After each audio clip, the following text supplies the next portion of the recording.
বাংলাদেশ বেতার রংপুর। এক্ষুনি শুনবেন স্থানীয় খবর। আসসালামু আলাইকুম। সন্ধে 7টা।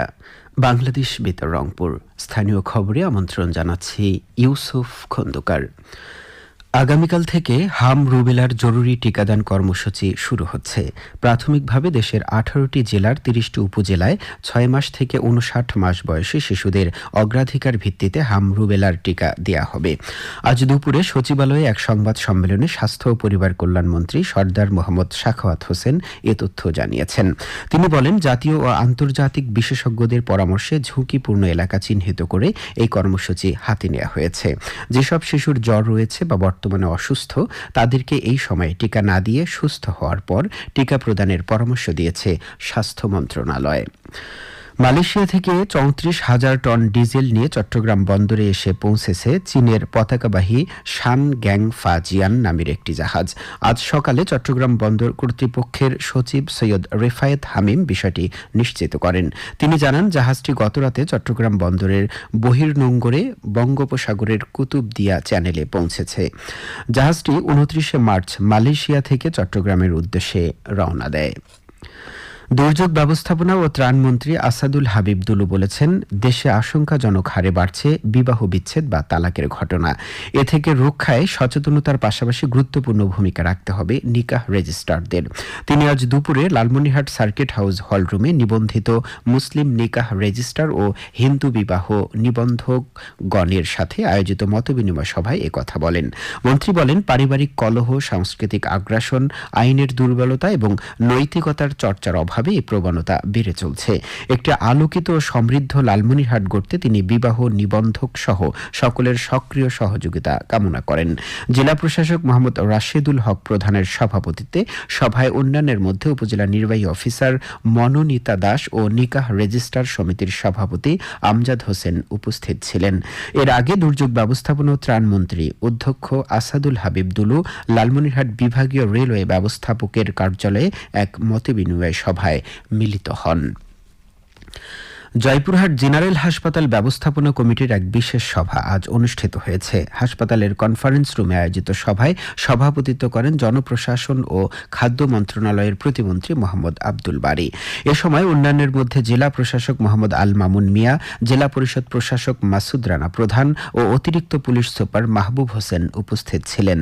সভায় হাসপাতালের চিকিৎসা সেবার মান বৃদ্ধি সহ সার্বিক উন্নয়নে প্রয়োজনীয় পদক্ষেপ গ্রহণ বিষয়ে বিস্তারিত আলোচনা করা হয়। সভা শেষে স্বেচ্ছাশ্রমের মাধ্যমে হাসপাতাল চত্বরে ডেঙ্গু জ্বরের বাহক এডিস মশা নিধন কর্মসূচির উদ্বোধন করেন প্রতিমন্ত্রী। পরে মোহাম্মদ আব্দুল বারী সার্কিট হাউস কনফারেন্স রুমে জেলার উন্নয়ন কর্মসূচি বাস্তবায়নে সংশ্লিষ্ট কর্মকর্তা ও খাদ্য বিভাগের কর্মকর্তাগণের সাথে পৃথক মতবিনিময় সভায় মিলিত হন। রংপুর মেডিকেল কলেজ হাসপাতালে হামের চিকিৎসা সহ স্বাস্থ্য সেবার মান উন্নয়নের লক্ষ্যে বিভিন্ন ওয়ার্ড পরিদর্শন করেছেন স্বাস্থ্য সেবা বিভাগের অতিরিক্ত সচিব মোহাম্মদ হুজুর আলী। তিনি আজ দুপুরে হাসপাতালের রোগী, স্বজন, চিকিৎসক ও কর্তৃপক্ষের সাথে মতবিনিময় সহ চলমান অবকাঠামোগত উন্নয়ন কাজ সরেজমিনে পরিদর্শন করেন।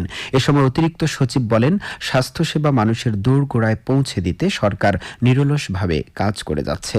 সরকারের চলমান উন্নয়ন কার্যক্রম বাস্তবায়িত হলে রংপুর অঞ্চলের স্বাস্থ্য সেবায় ইতিবাচক পরিবর্তন আসবে বলে তিনি আশাবাদ ব্যক্ত করেন।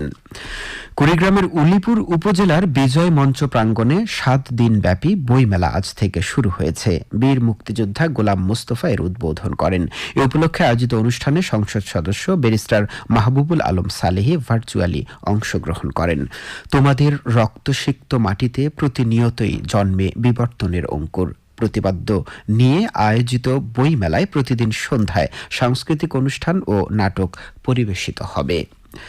গাইবান্ধা রেল স্টেশনের পরিবেশ সুরক্ষা এবং যাত্রী সাধারণের স্বাচ্ছন্দ্য নিশ্চিত করার লক্ষ্যে আজ এক বিশেষ পরিচ্ছন্নতা অভিযান পরিচালনা করা হয়। এতে নেতৃত্ব দেন জেলা প্রশাসক মাসুদুর রহমান মোল্লা। এ সময় জেলা প্রশাসক অভিযান তদারকি করেন এবং রেল স্টেশন পরিষ্কার ও দৃষ্টিনন্দন করতে সংশ্লিষ্ট সকলকে সহযোগিতা করার আহ্বান জানান।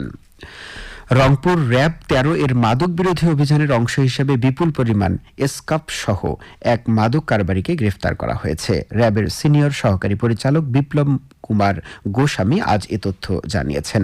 তিনি জানান, মাদক কারবারি মুকসেদ দীর্ঘদিন ধরে লালমনিরহাট সহ সারা দেশে সুকৌশলে মাদক বিক্রি করে আসছে। গোপন সংবাদের ভিত্তিতে রংপুর র্যাব ১৩ এবং ঢাকা র্যাব ৩ যৌথভাবে অভিযান পরিচালনা করে ২৯৮ বোতল এসকাপ সহ এক মাদক কারবারিকে গ্রেফতার করা হয়। এদিকে সচেতন নাগরিকের উদ্যোগে লালমনিরহাটের পাটগ্রাম উপজেলায় পশ্চিম চৌরঙ্গি মোড়ে মাদক জুয়া ছিনতাই প্রতিরোধে আজ এক মানববন্ধন কর্মসূচি আয়োজন করা হয়। সবশেষে আবহাওয়া। আজ রাত ১টা পর্যন্ত পূর্বাভাসে বলা হয়েছে, দেশের অভ্যন্তরীণ নদী বন্দরগুলোর জন্য কোনো সতর্কবাণী নেই এবং কোনো সংকেত দেখাতে হবে না। এদিকে আজ রংপুর ও এর আশপাশের এলাকায় তাপমাত্রা ছিল সর্বোচ্চ ৩৪ ডিগ্রি এবং সর্বনিম্ন ২৩.৮ ডিগ্রি সেলসিয়াস। সন্ধে ৬টায় বাতাসের আর্দ্রতা ছিল ৫০%। আজ এখানে সূর্য অস্ত গেছে ৬টা ২১ এবং আগামীকাল সূর্য উঠবে ৫টা ৫১ খবর শেষ হলো। আমাদের পরবর্তী স্থানীয় খবর প্রচারিত হবে আগামীকাল সকাল ৮টা ১০।